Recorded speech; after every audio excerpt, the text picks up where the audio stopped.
Don't move here. It's a blanking trap. This is a comment to one of the videos I made providing advice to people who are aspiring to move to Canada.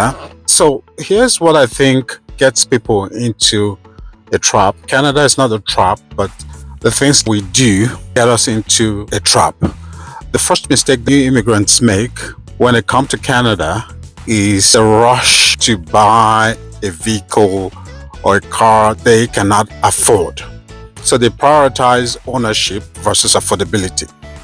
Now, you may be able to buy a vehicle or a car, but you may not be able to afford it because there are other factors that you have to take into consideration as part of the ownership of the vehicle. For example, insurance costs, maintenance costs, fuel, your monthly payments, and all that, right? The second mistake is that people rush into owning a home. So before you go in owning a home, you need to understand the rental market. You need to understand how the mortgage and housing system works in Canada. First of all, rent a house, understand the bills that you pay and how the housing market works before you settle on ownership.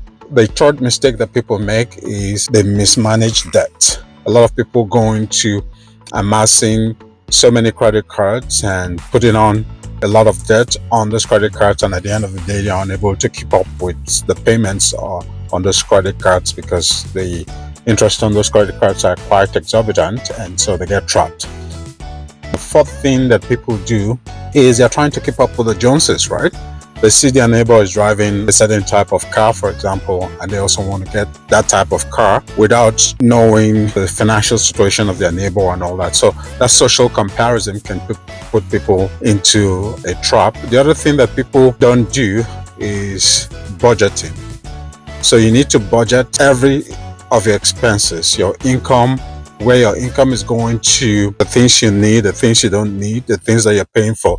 You need to have a budget. So this will prevent you from getting into a trap. Let me know if there's something else I missed, but essentially what I'm getting to is that the country is not a trap, but our habits, the things we do, the things that we get ourselves involved in. We don't really need so much to survive, but unfortunately our wants sometimes outweigh our needs. So that's it for now. Let me know what you think in the comment section below, and I'm happy to engage with you. Thank you. Bye.